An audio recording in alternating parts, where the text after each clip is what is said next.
Welcome to the Fill Your Cups podcast. We're your hosts, Morgan and Bailey. Hey guys, we are here with another episode 66. And I wanted to talk about this because I feel like decision fatigue is something that just really can impact our everyday life. And especially when we're feeling overwhelmed or in seasons of stress, just making lots of decisions can really wear on you. Yeah. So we kind of wanted to talk about why, how we experience that, why you get it, and then some little things that you can do to maybe help you get past that when you're in that stage. Mm-hmm. But before that, Bailey, what's filling your cup? Today I've got water as always, and then you made me some coffee that I put a little bit of Starbucks caramel creamer in there. So Yum. Delicious. What's filling your cup? I also have coffee, and I need it because I can tell I'm like dragging. I feel like my eyes they're like a little bit, are like droopy right now, and I like can't get them open. They're like just a little red. Yeah. Okay. So maybe don't watch this one on YouTube. I don't know if you've ever felt this way, but in college I would say this and people thought I was crazy. But I would say, when you're just so tired, it feels like your face is like sliding down. Aww. Like it feels like your face is going to fall off. And they'd be like, no. No. But that's what I feel like right now. I feel like my face is going to like. No, when I get really tired and I've had people be like, what? My neck gets tired. And I'm like, I can't hold up this freaking head anymore. Like you're a little tiny baby. Yeah, yes. And I'm like, I just can't do it anymore. And it just feels like I need my head to come off of my body for a little bit. Maybe your head weighs more than other people's. Probably does. Because you have a big brain. Oh, or a big head. That's not what I was saying. Anyway, we should probably move on to our shout out. Yes, we have a fun shout out today. So if you guys follow us on Instagram or you follow along with our book episodes, you know that we love reading and we love our books. And at the beginning of every month, we post kind of like a little template on Instagram that just says, what have you read this month? And then people put their books on there and they share it.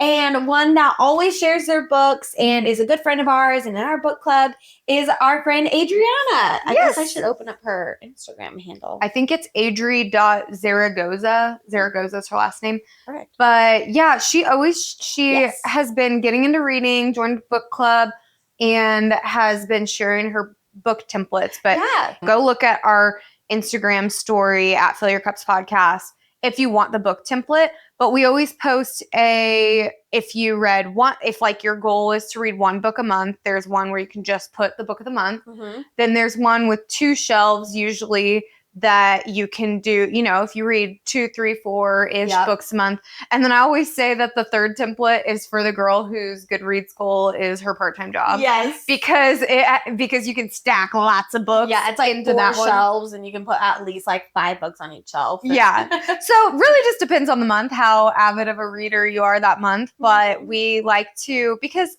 everybody's reading journey is important, whether you read 1 book or 10. So we encourage you to go grab those. But shout out to Adriana, who has been super consistent on resharing those. And we love to see it and love to see what you're reading. Mm-hmm. I actually really do like to see what other people are reading, because there's a lot of times that I'll go in and see that someone was like, oh, I read this book this month, 5 stars. And I'm like, oh, I'm adding it to my one to read. I'm like, yes. Or I'm like, oh, I forgot I've been wanting to read that book. It's like definitely going to be my next on the book. So yeah, I'm excited. Agree. I've also read 2 books this month so far. Nice. In August. So I'm ready for that book template. Yeah, girl, you are on it. I'm on it. I'm so back. I'm so back. And then you're going to have a baby. Yeah, and then I'm going to be like, oh, didn't read any books this month. I'm really sorry. No, you'll have your Harry Potter audiobook. Oh, yeah. Throwback to last week's episode. Yeah. Anyway. So on to the episode. So I picked this topic and I've been thinking about it for a while, but especially recently, I feel like deficiency. I don't know what I was going to say. Keep drinking coffee. Right? Decision fatigue is really real for me. Yes. And I feel like especially at the end of a long day or even at the end of a long work week, or honestly, if it's just been a really busy season, month, year, it can really hit you at the most unexpected points where you're like, I just don't Yeah. Like, I just don't know, or I just don't care. I don't want to make a Mhm. decision. So when I am at the end of a really long day or something like that, the last thing that I want to do is pick what we eat for dinner Mhm. or pick. what TV show to put on. Yeah. Yes. Like, yeah. don't care. Anything like that. Yeah. So I feel like hopefully I'm not the only one that experiences this, or Not at all. hopefully we're not the only ones that experience this, and you guys can relate to this, because there have been some things that I've picked up along the way. First, to realize that I'm in that state, like kind of signs and symptoms. We'll talk about that in this episode. And then also just some ways to combat it and kind of get ahead of it. Almost like one of our preventative episodes. We know I love those. Yeah. So before we dive into all that, I did want to talk about, I remember like the first time I heard about this phenomenon was in college. And have you ever heard about the decision fatigue relating to judges thing? No, but I was Okay. reading your outline and I was like, no way.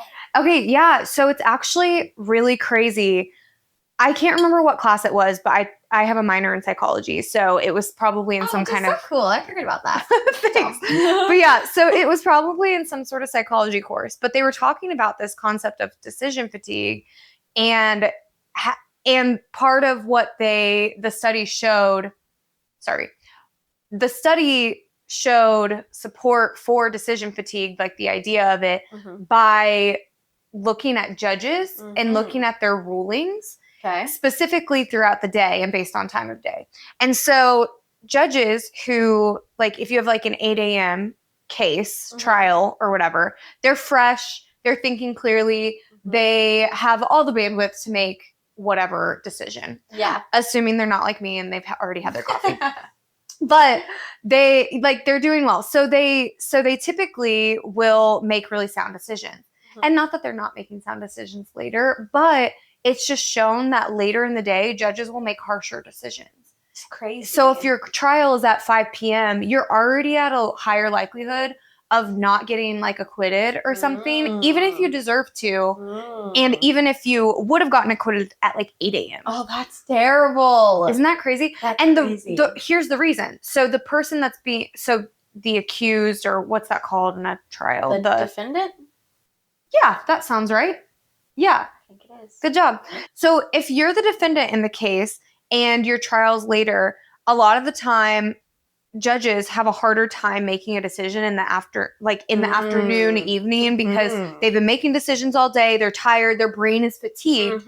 And so instead of making a decision, which even though we know this is a decision, instead of making a decision, they'll just go with, I'm just going to keep whatever is already happening, which means like the defendant is already in jail or prison or wherever they are. It's way easier to just let the choice that someone else has already made go than make a new choice because your brain is tired. So, yeah, that makes so much sense. Yeah. So, and it is really sad because, I mean, lawyers literally will try to get cases earlier in the day because they have a higher likelihood. And it's not because worse accusations are happening. Like, that's not how it goes. It's not like, oh, we do all the easy stuff in the morning and then like the really terrible stuff in the afternoons and evenings. So it's not like it's correlated because of that. It truly is just based off of how busy and tired the judge can be. That's crazy that that's like a proven statistic or like a study that's been done. Yeah. Because I'm like, oh, I feel like then we should be switching off judges like every case. Yeah, and I honestly don't know. I can't remember what the study was. I'm sure you could look it up pretty easy on a Google search, but it's possible that they have made changes since that study. Yeah. I don't know. But I remember at the time that they were saying, like, that was a study done. It was a study, and that it literally lawyers would try to, it's not even necessarily trying to rig the system. It's just trying to get in more favorable time zone. Yeah, exactly. No, I think that that's crazy. It makes sense, though, because there's so much decisions that the judge has to make. They've heard so much all day long. They're tired. They're probably hungry. Yeah. And it's not like they're doing it on purpose. I wouldn't imagine that they're like, 4 o'clock, I want to get home by 4:30, guilty. Right. Well, hopefully it's not that, because then you really should not be a judge. But yeah, it just makes sense that all the things that happen throughout the day make it so you're less likely to want to make a decision. Yeah.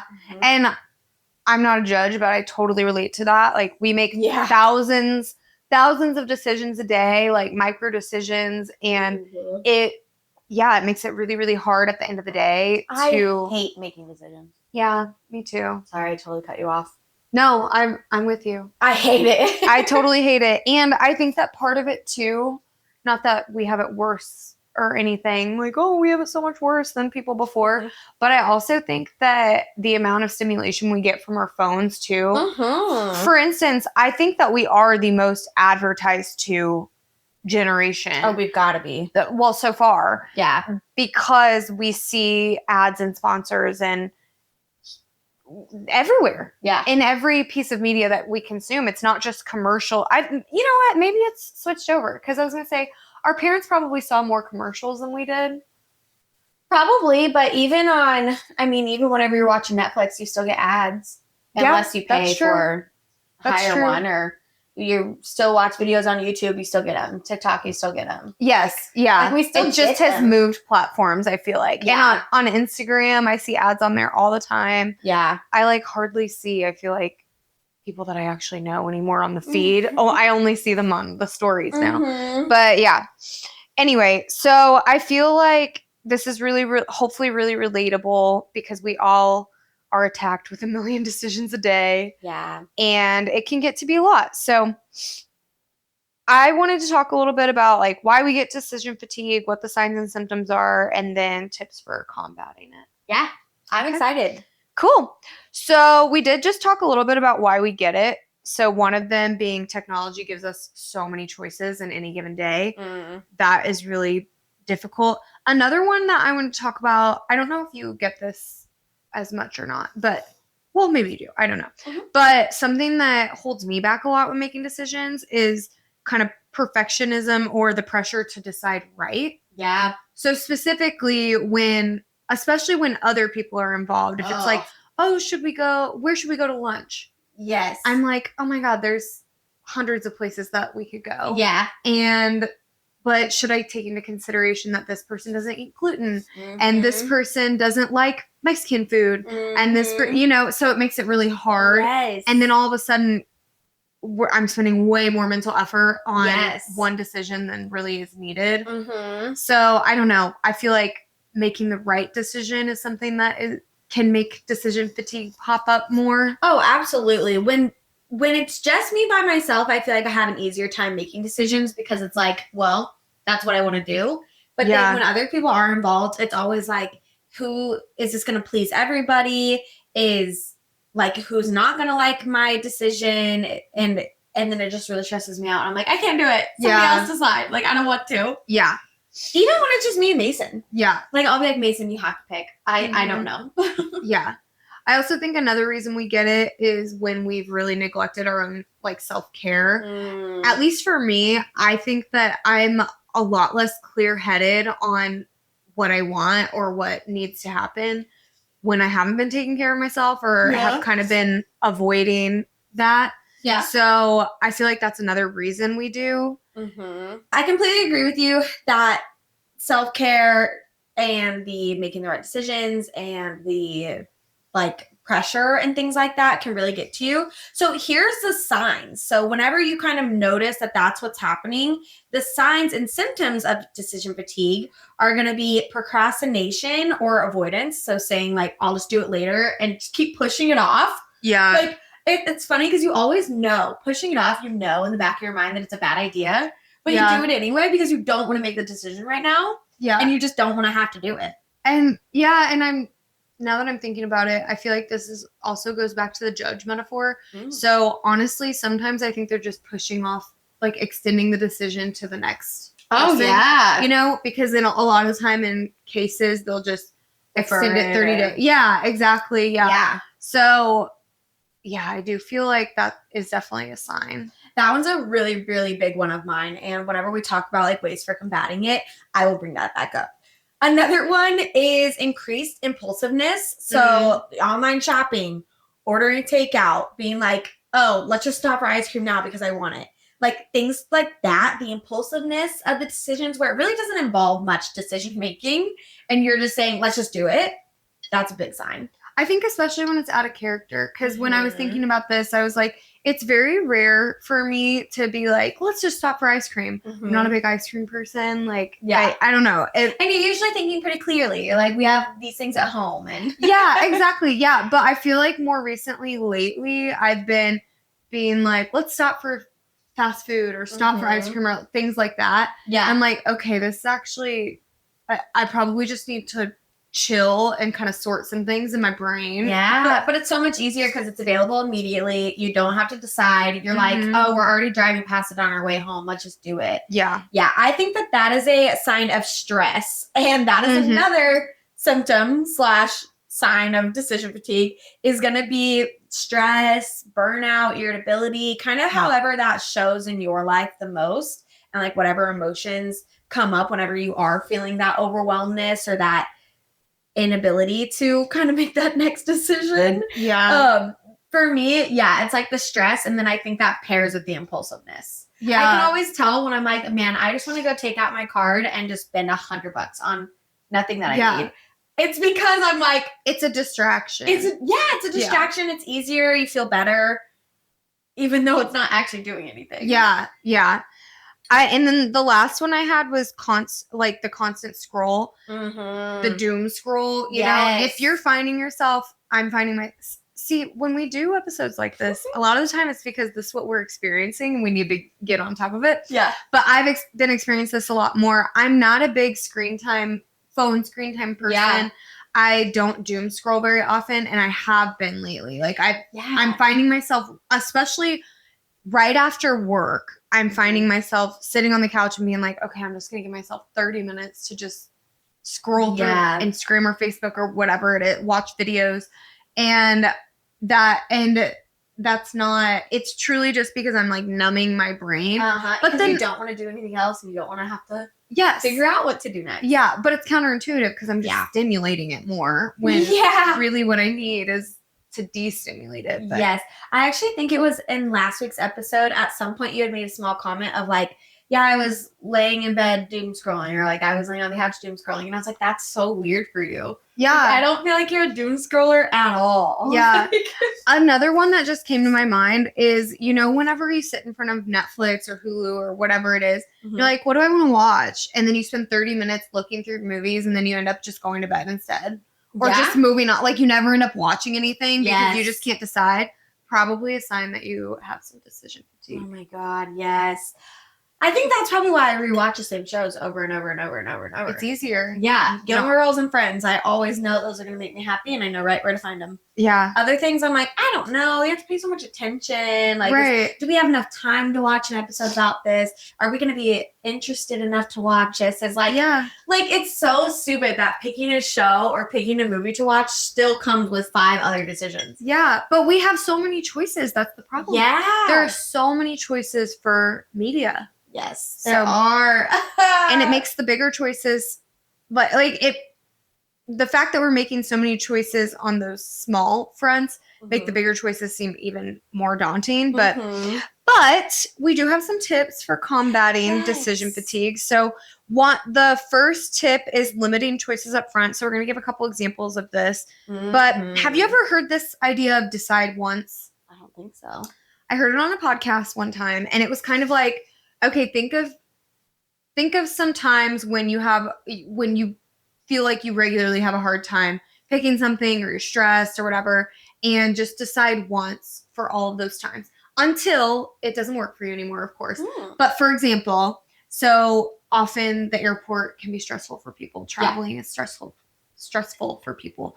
But a lot of the time we can go into the airport or get on a flight or have a connection or whatever, and then we're kind of bombarded with a lot of choices for what to eat.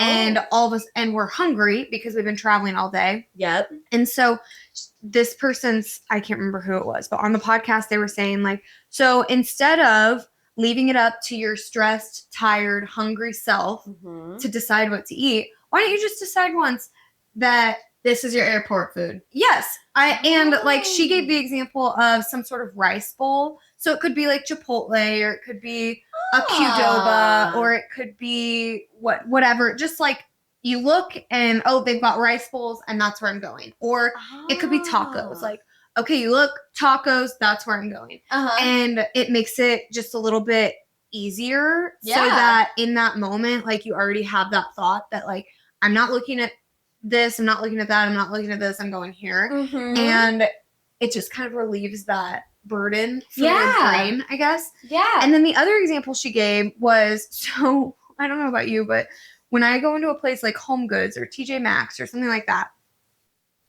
those places I feel like are designed to give you decision fatigue. Dude, yes. But there's all these things, whatever you're bombarded with.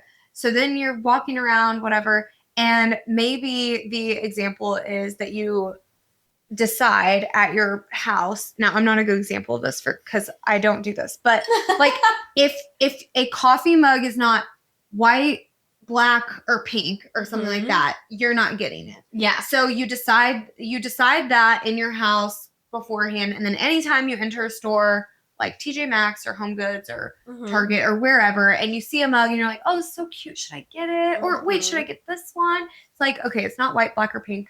I'm not getting it. It's basically like a mental list. Like, is it a part of your mental list? No, don't get it. Yeah, exactly. And you could do it for any specific thing. But those were just kind of the two things that she gave. So think about the settings that you're stressed in and that you're likely to feel frustrated by making a decision. And then in advance, like plan in advance, I guess, for those. So that you're limiting your decision. I think that's decide once. Yeah, I think that's really helpful. It kind of reminds me, especially whenever you were talking about traveling, because I would not think of that in the same category with decision fatigue, even though it totally is. Like, there's so many decisions to be made when traveling. Yeah. And it reminds me that I feel like Mason and I, every single time we travel, we know that we're stopping at Quick Trip in the morning. There you go. go. We add in like an extra 30 minutes into our time, no matter what, because we know we're stopping at Quick Trip because one of us wants a drink, we need to get cash, we need to stop for gas, and one of us wants a snack.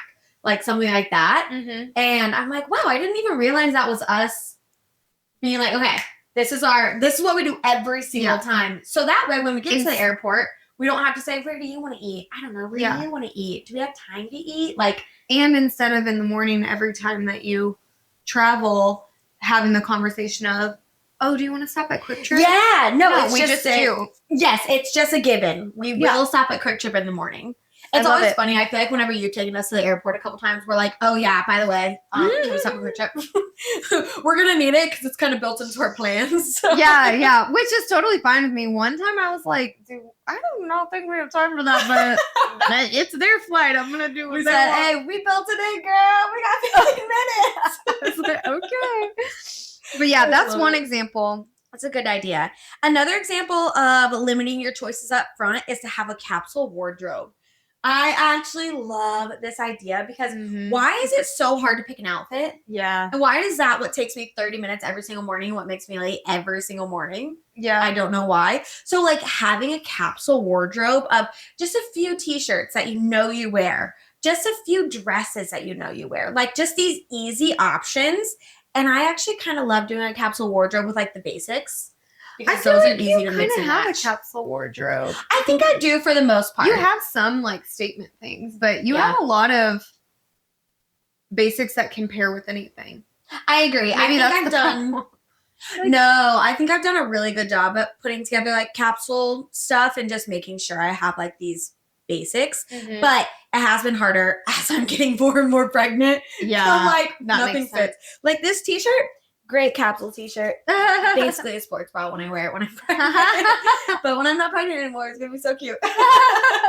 Yeah, I've kind of started on this because I did the turn my hangers around thing. Oh yeah. And I'm discovering, first of all, I wear all the same 10 things. Yep. But then also, and I'm giving myself like a whole year. People say 6 months, but I'm like, but then I'm going to throw out all my sweaters before winter's here. So true. So anyway, so after like the winter hits, it's March that I'm going to reassess. And then honestly, I really am just going to get rid of. Wait, I'm excited for you. Yeah, I'm so curious to see how much it is. It's scary though. Like I look at stuff and I'm like, how have they not worn this in 5 months? I thought I loved that. I know, I love this shirt. But yeah, we'll see. Sometimes you have to keep things though that you're like, okay, this is for my crazy night out. Yeah, so true. You can keep like 5 of the hangers that you have not worn all year. Okay, yeah, I'll give myself yourself that choice. Yes. The last way you can limit choices up front is meal prepping, or one of the last ways. Mhm. Meal prep is so helpful. I find that our hardest, I don't know, what do you want to do? I don't know, what do you want to do? Is with meals. Mhm. And so if we don't plan on like Sunday, plan our meals for the week and then go grocery shopping, and we don't really prep them necessarily because Jared likes doing that during the week, yeah. but at least prepping what we're going to be eating, Mhm. then we don't have the 5-6 o'clock. Well, what do you want? We could do tacos. We could do Yeah. spaghetti. We Oh could my do God. we could do honey garlic chicken, like whatever. It's like, no, this is what we have on the menu. This is what Yeah. we're doing. So I feel like that's a huge one to help just with everyday life decision fatigue. Oh my gosh, a huge one. I used that one like 3 times this week where me and Mason got late, or he wasn't home yet, or I was napping. And so like he had to get dinner started. And it was just like normally we would have sat there for so long, like, I don't know, what do you want? I don't know, what do you want? But we were like, okay, it says it on the list. This is what we're making. And then you end up getting Taco Bell and you're like, oh my God. Yeah, and then we're like, oh crap, now we have all this chicken that went bad at home that we spent $15 on. Like, exactly, because of decision fatigue. Because of decision fatigue. So true. I love the limiting the choices upfront idea. The next kind of big tip that we have for limiting that decision fatigue is setting boundaries with your technology. This is a huge one. I feel like my phone is one of the things that stresses me out the most when I'm in this decision fatigue. And it's funny because like Mason will make fun of me when I don't answer texts, or when I have like 15 unread emails. He's like, oh yeah, you just think you're better than everybody else because you just think you're better than everybody else because you don't care about your phone. I'm like, no, it's the opposite. I care too much, so I just put it away. Like, it stresses me out too much. I just can't do it, and it's not the good way to live, but it's like a sign of avoiding these things. I was gonna say maybe it's a sign or symptom as well. Yeah, you have a million red flags on your phone. I mean, it is. Yeah, having like 15 unread messages means that I'm like, I don't know who to respond to first. I don't know how to respond to these messages. I don't know. Like 3 of them are asking me to do something. I don't know what to say. Like blah, blah, blah, blah, blah. And so me putting it away and not responding is literally avoidance. Yeah. And just saying like, I can't do it right now. I'll do it later. At last, I never do it. Yeah. So setting boundaries with tech is a great idea. Something I have personally done with this is turn off notifications, especially for specific apps. So like Netflix, I would get notifications for it. And I'm weird. Like, I don't need these notifications about what movies are coming next and what TV shows I should pick back up on. So I turned that off because opening my phone and seeing my little like control board or whatever and seeing that I have 15 notifications from Netflix was stressing me out so bad. Yeah. So going through and turning off notifications, especially for apps that you do not need notifications from, like you want to have on your phone. And then even like controlling where the notifications go on your phone can be a really good idea. Yeah. So like some of them, for example, my emails. I know I still want notifications for my emails, but I don't want them to like pop up as a down banner when I get them. I just want them to stay in my little, I don't know what you call this, like your notification center. Okay. So that's where I have my emails go, is to my notification center. So when I look at it, do you see that? Oh my God. I know. I've turned off so many notifications already. Clear. There you go. That feels good. I don't know. Does that make sense? Yeah, totally. I know for me, I definitely turn notifications off and pick and choose what I see. Honestly, I'm so sorry if you guys text me because I'm pretty much always on Do Not Disturb. I know. Sometimes I get offended. I'm like, notify anyway. Okay, but you actually go through even on Do Not Disturb, so that's hilarious. I know. I think because I also have you on my like notify anyway, even when I'm on Do Not Disturb. But sometimes I do see it on yours, so I'm like, I always wonder if it's whenever I you're will manually turning it on or something. So I will say so there's, you know how there's a bunch of different options. Yeah. So like personal and Do Not Disturb, I do have you like through, but sleep and driving don't put people through, like anybody. I'm pretty sure. I think that I could change it, but why would I if I'm sleeping or I'm driving? The only one I have on the sleep one, I have the sleep one on every single night, which also helps with decision fatigue, I feel like. Yeah. Because then I don't have to worry after like 10 p.m. if people are needing me. Yes. But the only people I have on sleep that go through is Mason and Mom. Smart. Yeah. I'm like, these are like just in case of emergency. kind of thing. Yeah. So I definitely do that. Something that I also started, it's been a lifesaver. I think I heard about it 2 or 3 years ago, but the Unroll Me app. I mentioned it on a podcast episode before, but it will filter your email for you. And so, you know how you click unsubscribe and then you still get emails from them sometimes? Like, oh, it's going to take 1 to 2 weeks. I swear they don't actually. No. And then you, like, it takes you to another page and you have to check all these boxes to make sure that you're unsubscribed from everything and not just, whatever. It's confusing. But Unroll Me will pop it.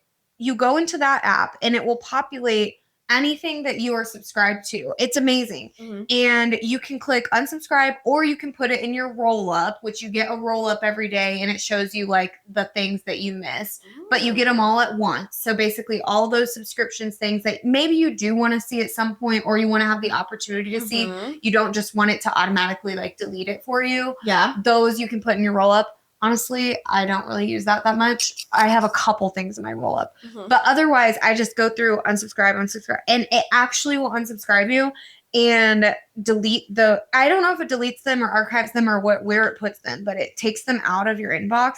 And for me, this is so helpful because for a while I love listening to podcasts and things like that.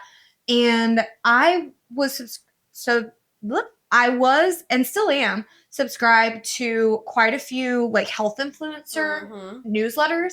And so I would be getting recipes and I would be getting suggestions for supplements and I would be getting like protein ideas and places to buy yoga mats and stuff like that. And those are all things that in theory, I like the idea of having the opportunity to see that. Yeah. But then I was realizing this is just cluttering my brain because I'm having to decide, do I buy that yoga mat?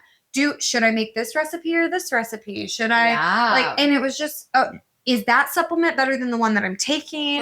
Is that protein better than the one I'm on right now? Yeah. It's all like of that. the technology gives you too many choices. There's too many ads. Yeah. And so even though in theory, having a bunch of health influencers in my inbox sounds great for me, it wasn't. And so anyway, so Unroll Me helps with that. I mean, it does everything. It doesn't just do health influencers. But Unroll Me is, I think, like such a huge lifesaver. I'll link it in the show notes. But yes, please do. I would definitely say that's a big way that you can set boundaries with your technology. I like that one. I think the last one on setting boundaries with your technology is just turning on those app limits. So if you really find yourself doom scrolling a lot, turn it on your TikTok, turn it on your Twitter, like whatever it is that you really find yourself spending a lot of time on. Mine is randomly Pinterest. I can spend hours on Pinterest, and I think it's just because it's showing me so many different things. I literally think Pinterest is the lazy way for my brain to rot because I don't actually have to pay attention. I don't actually have to listen. Like, how sad is that I'm just looking at images and it's like filling my brain rot? Yeah. Because I don't have to pay attention or listen or decide if I'm going to like it, or it's like ridiculous. But no, that's funny. I think that turning on app limits can be a really good idea, especially if you do find yourself doom scrolling a lot or you find yourself with a lot of ad fatigue and things like that. So our third first we had limit choices up front. Second was set boundaries with tech. Our third big tip is batching decisions. I love this one because anytime you plan like a bunch of decisions in advance, I feel like it's so helpful. Yeah. For me, the best time to do this is Sunday morning because I feel like that's when I'm freshest. Yeah. I'm the furthest away from work that I've been, and I still have, just that energy. Like right after my Sunday morning coffee, I can make decisions about what we're going to eat for the week. Yeah. I can make decisions about what our plans are in the evenings, whatever. This is a time, like you said, that outfits are really tough for you. I don't think that that's actually something that I struggle with that much because, like I said, I kind of have the same basic work outfits that I wear all the time. Yeah. And I'm not pregnant. So, but this would be a good time for you to be like, okay, this is what I'm going to wear, and even like get it out if you want and just like kind of make the decision for the week so that on Tuesday morning or Thursday morning when you're not as fresh and you're a lot more tired from the week or whatever. The outfit's already there. it's already there and it's ready to go and you don't have to worry about it. Mm-hmm. I really like that idea. I think it's also a good way to like make your meals and do your grocery list and things like that. Yeah, so batch decisions, great ideas. If you have kids, this is a great time to prep their snacks or their lunches. Mhm. I've been making sandwiches for all these little bridal showers that I've been helping with that are in the shape of whatever their theme is. Yeah. And I recently learned that you can do like sheet pan PB&Js. And it makes it so much easier to batch them. That's So, like, amazing. if you have kids and you like to make them like PB&Js, you can get out a sheet pan, but bread everywhere, Uh-huh. but peanut butter, jelly, peanut butter, put it together, put it in the freezer, and then it's like It's basically like done. an Uncrustable by the time when you put it in their lunchbox, by the time it gets to lunch, it's not melted. What's the word? Prepared. Defrosted. made. Oh, okay. Yeah. Thawed. It's thawed. Uh-huh. Yeah. So anyway, so that like this is a great time to do something like that, so that in the morning you're not sitting there with your kid's lunchbox like, what do I do? Oh, I don't really have time to make them a whole PB&J. Okay, here's a Rice Krispie and I don't know. Yeah. I don't. I have kids. recently went through and did I know, I love that you don't have kids, but you're like making PB&Js. That's so funny. All these parties. I recently went through and have been updating our calendar, like Mason and I's calendars yes. for like the full month because we have just been getting so busy. There's so many different plans. He's doing so many things. I'm doing so many things. And like, I'm like, okay, I need to have this all planned out in one spot. And we've been doing what we are calling our nesting nights. Mhm. And I've blocked off every single Friday. I told him at the beginning of, we've been doing it since like July now. But I told him every single Friday, we like do not make any plans. We are spending time at home doing things for the Smart. baby. Yeah. And then on top of that, I went through and I planned out what we were doing every single Friday. Like, There you go. as these baby items, so that when he says, oh, what are we doing tonight for the baby? I can click it and say, okay, it looks like tonight we're finalizing our birth plans and we're packing our hospital bags. I'm like, here's what we're doing. And it feels so good. And it's made me feel like all these 84 items on my nesting checklist instead of being like, what do we do tonight? I don't know. There's so many options. I don't really want to do one of these things, like blah, blah, blah. Instead, I'm like, it's already planned out. Yeah. This is what we're doing. Yeah, it relieves your brain. It really does. Because Yeah. I did it all at once with his batches. That's so smart. Mm-hmm. That kind of brings me, I want to ask you a question about this because it kind of brings me to the fourth tip. So third tip was batching the decisions. Fourth is timing your decisions at a good time. I'm wondering, did you make that list when you had like really good energy, a lot of brain power? Oh, yes. Okay. I did it at like 11 a.m. on like a Wednesday or something when I was like, okay, there's not really much going on at work. I know what to do. Nice. Nice. Yeah. Yeah. I could not have done that on a Saturday, or on a Friday night. I couldn't have done that. Yes. Like, those are the days where I'm like, I can't do anything. Yeah. I couldn't have. So I feel like this is a good time. This is a good time to assess, like, okay, what days of the week, what times of the day are your best brain power hours? Yes. I know for me, like between 9 and noon, I'm really alert, pretty with it right after my coffee. And so those are my best times to like be making decisions. Yeah. So anytime, especially like with my work life, if I'm having to make decisions about, oh, am I going to call this person? Am I going to whatever? Yeah. Where am I going to put this blood drive? That sort of thing. Then I prefer to make those before I break for lunch because my brain power is better. But then also on the weekends, I try to, if I'm like planning things for like our life or our personal life or something, try to talk with Jared about those earlier in the day rather than later, because by then and honestly, when I'm in a point of decision fatigue, later in the day, it makes me grumpier and grumpier to make a decision or to even talk about then. Yes. So I'd rather get it done earlier when I have a better attitude about it. No, I'm in the exact same boat. I'll find myself like let's say at 11 a.m. on a Tuesday or whatever, I'll find myself texting Mason and be like, okay, here's everything that's going through my brain right now. Let me know whenever you have some time to discuss. And then he'll be like, okay, I have a meeting at this time. I'll get back to you with these answers at this time. And I say, okay, perfect. And then so that way, like, we're making those decisions when I have the mental capacity to make these decisions. Yeah. Like, it reminds me that literally it was this week. Earlier this week, we have our nephew's birthday coming up and one of our friends' daughter's birthdays coming up. And it's not until September 6th. But I was like, listen, we need to buy them presents now. because if we don't, Yeah. we're not buying them until September 6th. Yeah. And that's bad. So I was like, here's my thoughts for presents. Any ideas? And he's like, nope, that sounds good. And I'm like, okay, cool. I bought them. It's done. Decisions made. There you go. There you go. Yeah, I think it's important to time your decisions. And Yeah, figure out when is a good time.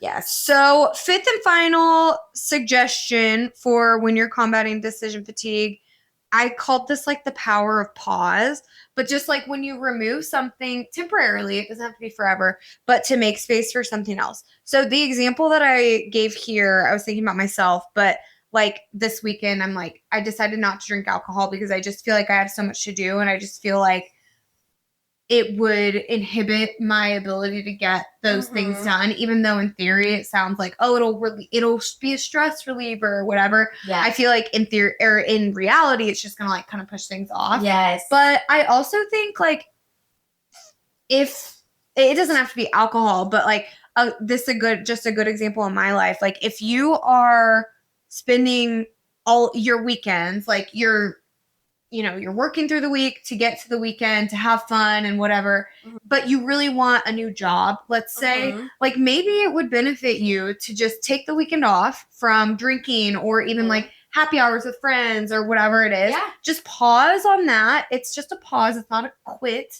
Yeah. Pause on that and take the week, like use that time that you would be going out and doing those things instead to like apply to some jobs or rework your resume or something like that.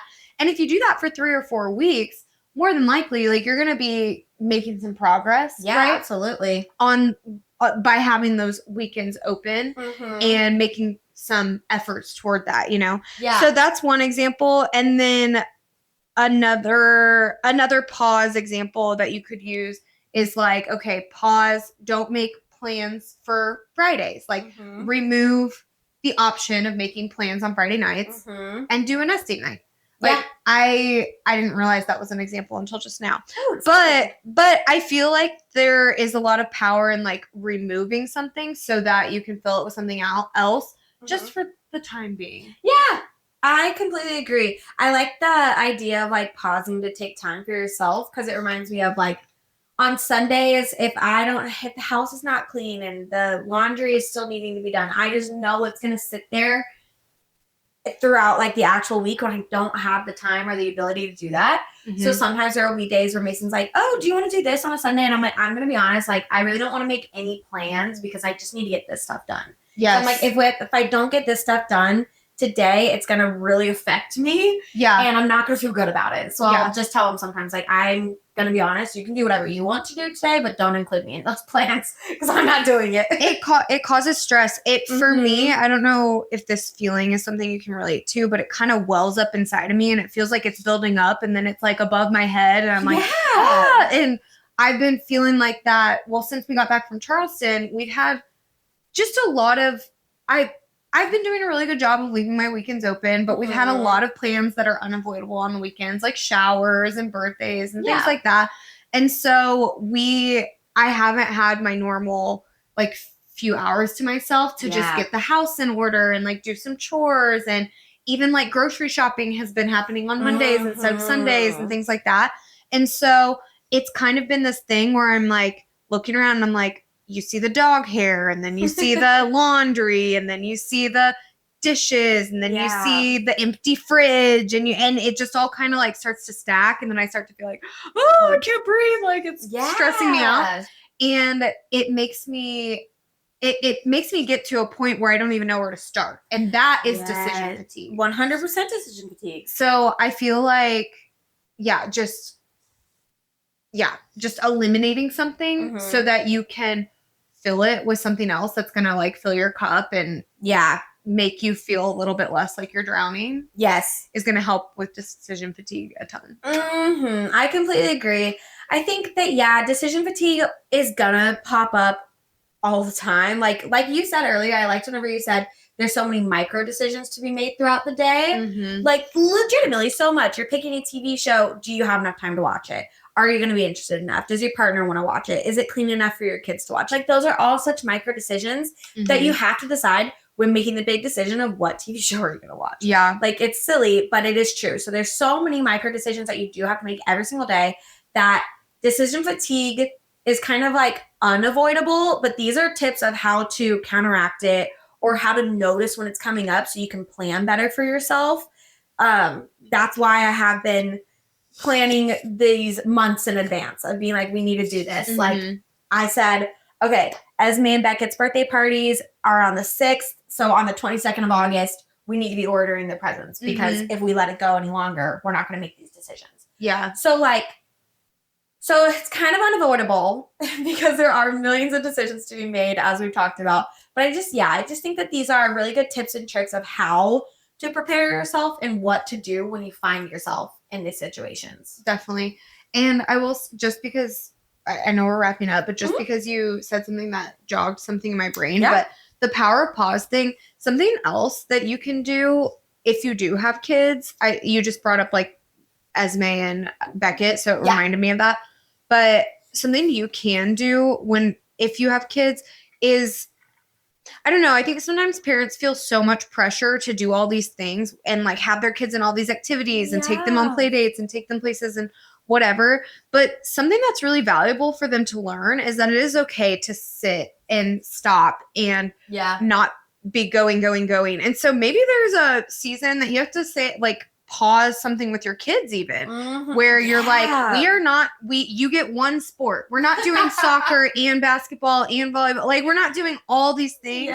You get one sport and we're going to pause the rest. Or even like, hey, we're going to take the season off, sweetie. Like, I don't know. I think that obviously I'm not a parent, so I don't know how well that goes over. Yeah. But I just think that it's okay to teach your child that, hey, we're in a really busy season, and in order to take care of ourselves, we're going to take a pause. Yeah, we need to slow down. Yeah, we're going to just, pause on some of these things. And that way we can fill those things with time together or getting more sleep or, whatever the thing is that you're refilling that time with.